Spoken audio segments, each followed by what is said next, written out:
Basil's Private Dick, a night to remember. It had been ages since my last case.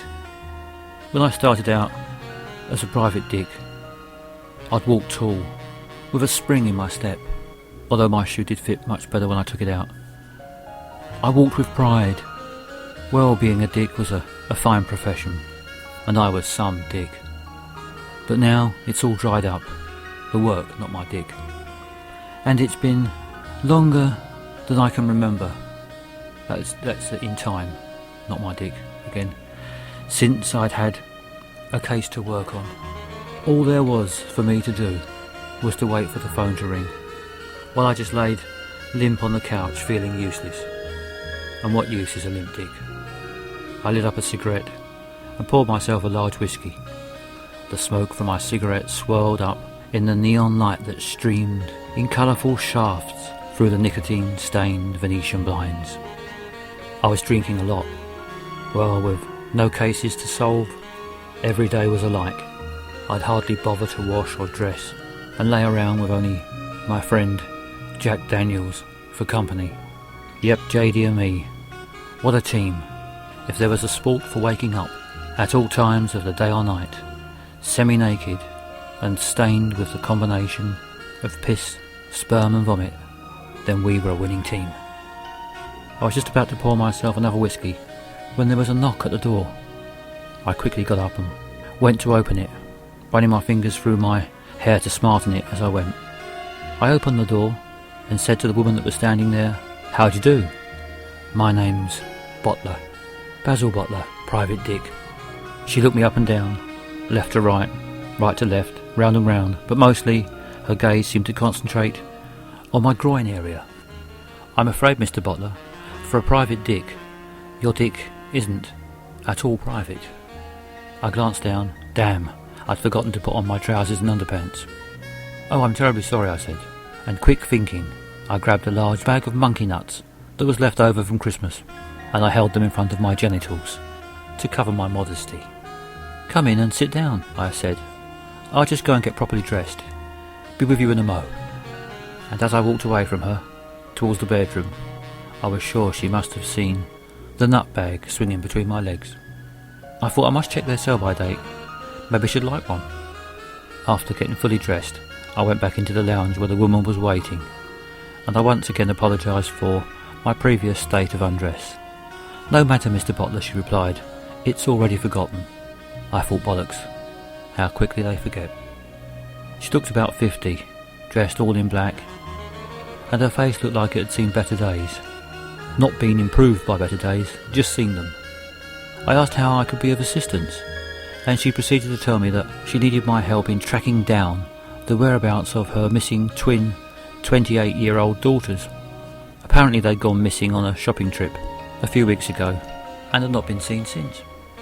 She said one was named Fifi, although all her friends and family simply called her Fee, and her twin, the other missing daughter's name, was Winona, but her friends and family simply called her Win. "Ah, I understand," I replied. "This is a straightforward case of no Win, no Fee." "Well, you've come to the right man. Don't worry, I'll track them down, if it's the last thing I do." And it very nearly was. The next morning, excited by having a new case to work on, I woke early at 6:30, but not wanting to give my system too much of a shock, I set my alarm for 10 and went back to sleep. 11:30, I was out on the streets, doing what I did best, being a dick. I had detective work in my blood, and my middle name was Fearless. Clueless was just a nickname. Oh yeah, I was a dick all right, but not just a dick. I was a dick with spunk. Armed with only a photo of the missing twins, Fifi and Winona, I was shooting in the dark. Not the first time I've shot into the dark while holding a photo of two beautiful women. This was a case I was determined to crack. So it was first stop the off licence, where I bought a bottle of whiskey to fill up my hip flask and my backup hip flask, and soon I was hot on the trail. The weather was dry that cold night in Leeds, but I didn't give a fuck because I was in London and it was pissing down. as I walked along the filthy London streets, heading towards the home of a friend of the missing women, with my collar up, smoking my 28th cigarette of the day, my head bowed to keep the rain out of my eyes. I couldn't help but notice how the neon signs were reflecting their colourful lights into the puddles, forming mesmerising, swirling patterns of beauty that most people pass by without noticing. Then, just as I was marvelling at the reflection of the words "live sex show" distortedly twisting in a puddle, I walked straight into a lamppost, knocking myself unconscious. When I came to, I was still beneath the lamppost. It seemed not one single person had come to my aid. It was only as I stood up that I noticed my shoes and trousers had been stolen. Fortunately, my wallet was still inside my inside jacket pocket along with my hip flask. In that state of half undressed, I thought I'd better quickly make my way to the first clothes shop I could find. And the first place I came to was a rather swanky unisex boutique. I went in, aware that I might look a bit strange, wandering through the shop without shoes or trousers. I used my private dick cunning and shuffled towards the men's trousers section, keeping close to the clothes racks, occasionally stopping to adjust the displays to make out that I in fact work there. I am a master of disguise. My plan was working well until a rather attractive young lady, half inside the changing room, asked for my assistance. She was having trouble doing up a belt. What else could I do? So I went up behind her. She couldn't see my lack of trousers. And I reached around her waist and did up her belt. "No," she said, "not that hole, it's too loose. Put it in the other hole. It's a better fit." I thought, blimey, I wasn't sure if that was information or an invitation. She thanked me, and as she did, she turned, and before I had a chance to duck for cover, she spotted that I had no trousers on and began to scream. I thought back to my private dick training that I got from a leaflet, and I ran. Soon 2 security guards were chasing me, and as I darted towards the door, thinking I may as well be done for a thief as much as a pervert, I grabbed some trousers and shoes, ran out of the shop and flew up the street as fast as my shoeless feet would carry me. After what seemed like miles, I stopped to get back my breath in a narrow alley. It seemed I was safe, so I thought that would be my chance to put on the clothes that I'd stolen in desperation. Desperation was the name of the shop. Soon, annoyed that I'd so little time to choose the clothes that I'd stolen, I emerged from the alley in pink leggings and gold high-heel shoes. Fortunately, in that part of London, people were not easily surprised by a strange appearance, and I managed to wobble up the streets with no more than an occasional whisper or titter. At last, I reached the home of Win and Fifi's friend. I took a sip from my hip flask and rang the doorbell. A woman answered, dressed all in black. She looked like she'd not slept for months. She had black rings around her eyes, like someone had played a practical joke on her with some trick binoculars. She looked me up and down and said, "Yes?" in a voice like Igor. "I wonder," I said, "do you have any idea where I can find the twins Fifi and Winona?" "Who wants to know?" she replied. Stating the obvious, "Me," I said. "Depends. Have you got money?" I said, "Yes, I've got money." With that, she opened the door saying, "Well, in you come." Well, once inside, she led me into a room that was filled with what I can only describe as prostitutes. With the kind of detective skills I have, I soon figured out I was in a brothel.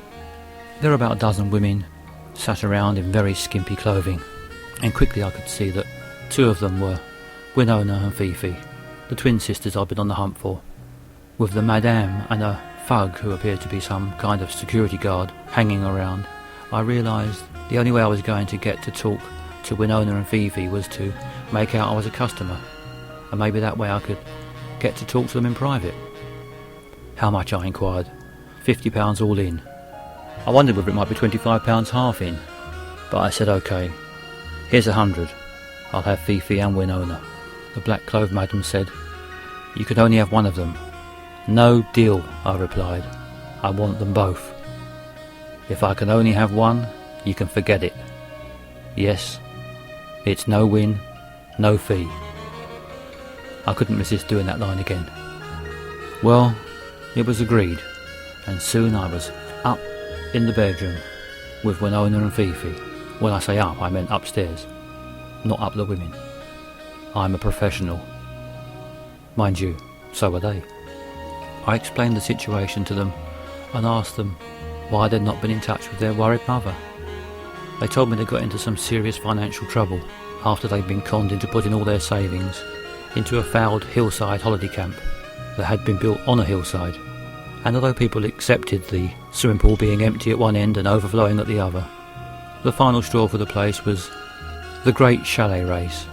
That was the description of the night of the great rainstorm that caused the chalets to slide to the bottom of the hill, ending in a huge pile of wood clothing, drag queens and red coats. It was a financial disaster for the sisters, and they were having to do this now to pay off what they owed. They said they would like to leave but were worried what would happen to them if they did. I told them not to worry. I'd get them out of that stinking dump. I told them I wasn't afraid of the 2 human gargoyles downstairs.